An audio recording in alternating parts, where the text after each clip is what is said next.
So welcome to yet another video, and in this video we are going to talk about the don'ts on the Ds-260. That is, things that you are not supposed to do when you are filling your Ds-260. And with that being said, let's start with the first one.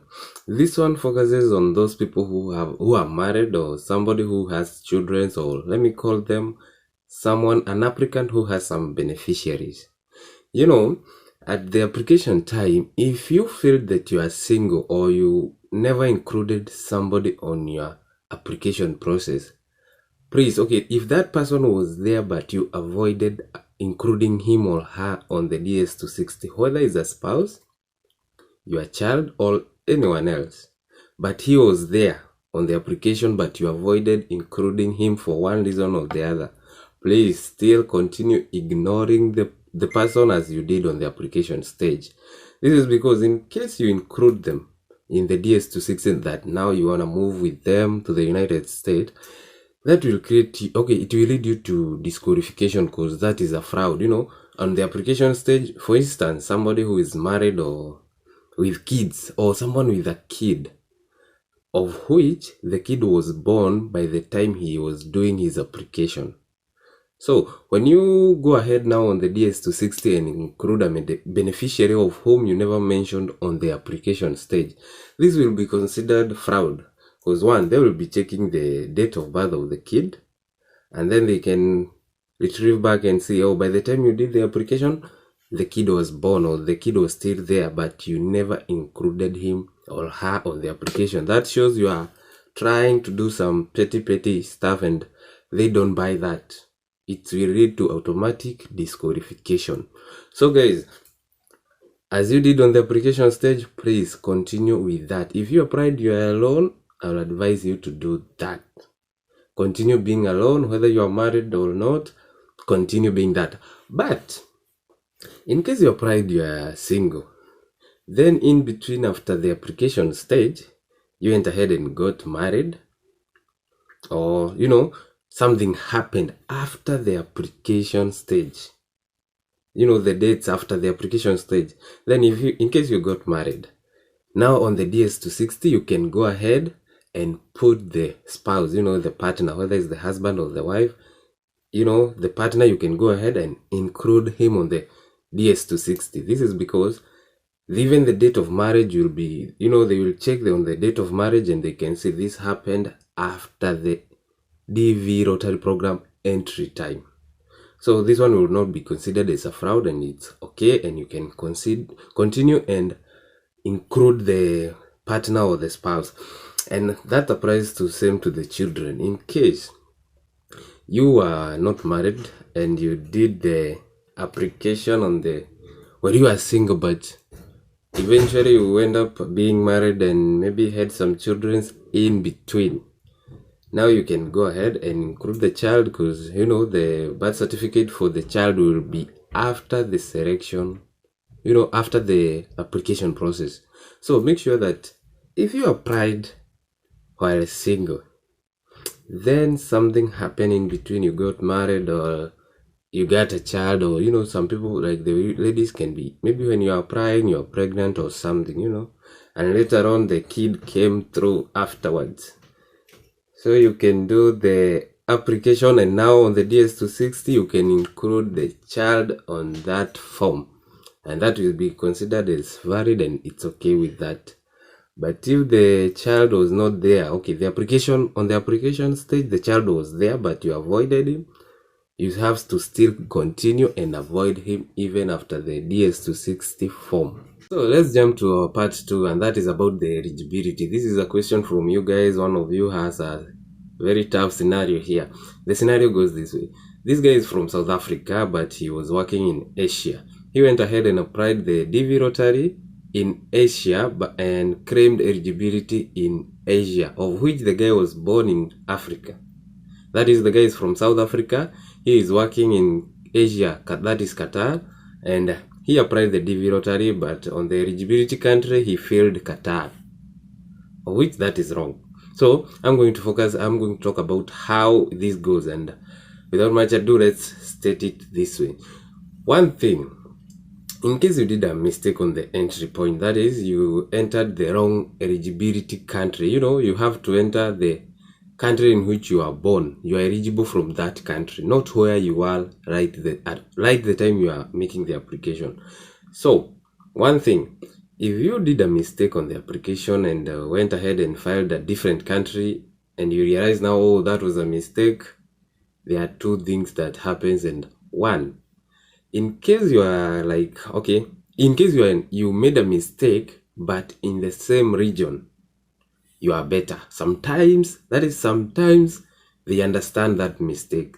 But if at all you did it on the basis of different regions, that is, you applied from you are born in Africa, but you went ahead and filled eligibility in another region like Asia or Europe or Oceania, all that one is automatic. Even they don't have to think about it, that is automatically disqualified. So for this guy, he was born in South Africa and he went ahead to be working in Asia, that is Qatar, and he went ahead and applied his DV lottery claiming eligibility from Qatar. That one is automatically disqualification, but it's up to him. If he feels like he still have to continue, you can still continue and okay, and focus with what will happen later. I can't tell you to stop the process and all that. You just continue, but personally, I suspect and I believe that will be directly disqualified. And another, but if the guy is from South Africa, but went ahead and claimed, maybe he's around in another country that is like Ghana, Kenya, any other country in Africa, that is same region. And then he went ahead and claimed the eligibility from a different country from where he was born, that is South Africa. If it was in Africa still, another country in Africa, and he claimed eligibility like from Ghana, that will be, okay, it is a problem, but sometimes they consider it's from the same region and sometimes they understand the mistake. So for those who did that, if you find that you did that, I don't want to talk about more about that, but if you feel you can proceed, but I don't advise. Okay, if it's a different region, I don't know what to say, but you guys, that's how it is. So to go ahead is more about the education qualification.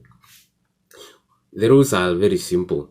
It's either, if you are claiming to be qualified through education, you must be of high school and above. You have completed the high school and you have the certificate for that, or above the university, the degrees, masters, and all that. No limit to the upper levels.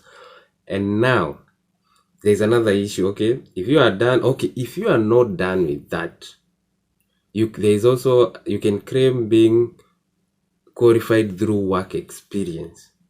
And the work experience goes like this.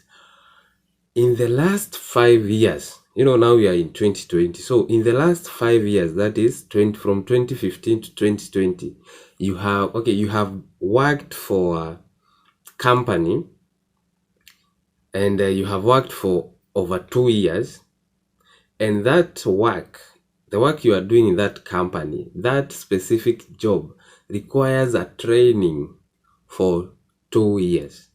I hope that one is clear. You are working, okay, for the last 5 years, you have been working in a company, and that company, the work itself, the work you're doing, requires you to be trained for at least 2 years. I hope that is clear. So one thing, you have to produce the training certificate. It has to prove it's 2 years.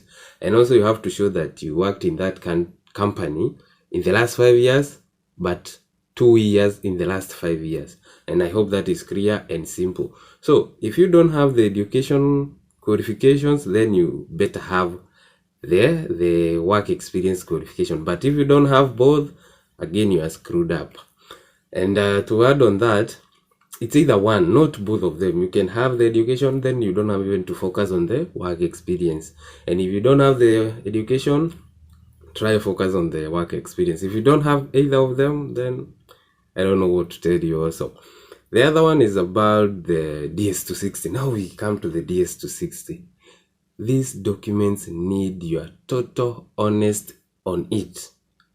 Please don't try to play some games. These people have been there for years and they have experienced stories from people and all that. So whatever you might be trying to write to them, they might already know what you're trying to do, and Slight mistake always leads to disqualification. You know, they are trying to figure out any mistake, any lies, you know, and automatically you get disqualified. And for that matter, guys, if you made a mistake, like, you know, you feel this DS-260, then this is a basic thing. And please, if possible, try and avoid it. If you feel the DS-260 and you submit, then on a later date you find that, oh, I did a mistake on section so and so and this and this.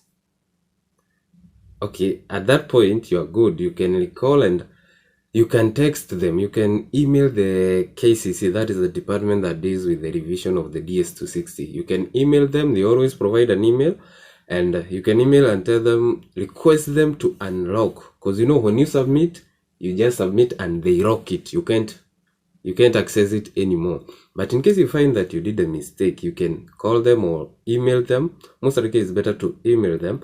Tell them that you realized you made a mistake on certain section in your DS-260 and kindly request them to unlock it for you so that you can do some revision. They are pretty good guys. They do that, and in a few minutes or hours, they will unlock your DS-260. Then you can still access it back. But know this, at the first point you send the document, they already have what you posted on the first time. So any rectification you do after that, they will counter check from what you had filled on the first place. So make sure whatever you change in case you request for the unlock of the DS-260 makes sense. And when they check and the counter check with what you have changed, it will be a realistic thing and sincere thing, and avoid being, you know, tricky, or don't be tricky. Just be honest and everything will be fine with you. And to end with this program, we are going to talk about the documents. The documents will be requested of police certificate and other documents. We'll talk about that in a new video. But for the documents section, they are specific. Not everything about you. They will specify. You will receive an email that is like after 2 months from now or so, and they will be requesting your specific documents for you. You know, there is the way, the number of documents are not the same to everyone, and also the format in which you submit them varies. You know, they will give you every details. You should send your documents to this email. That is a special email where you send back the documents, and how you name them, how they follow from each other. They will explain everything to you, but I'll do a video on that. You don't have to worry. So guys, as you are preparing to fill the DS-260, don't hurry. Please take your time, go through it, see what they are requesting for, and when you are done with that, now you can settle down when you have everything and fill step by step. I already made videos on how to fill the DS-260 step by step, so you can check them out. And if you have any question on that specific video, drop a comment. I will handle on that. There's no problem with that. And you guys, as you know, so far we have our Facebook page. You can check it on the in the description link, and you can continue there. Follow us, drop your questions there. I think it's better even more to communicate when on the Facebook page. And I can see many people are now dropping their issues, and trying to help them in the private sector and all that. So guys, as we continue, or as we start filling our DS-260, be cautious, avoid mistakes, and be truthful, be honest while filling the DS-260. And with that being said, I wish you all the best. Like our page, go like our YouTube, and subscribe guys. Thank you, and see you in our next video.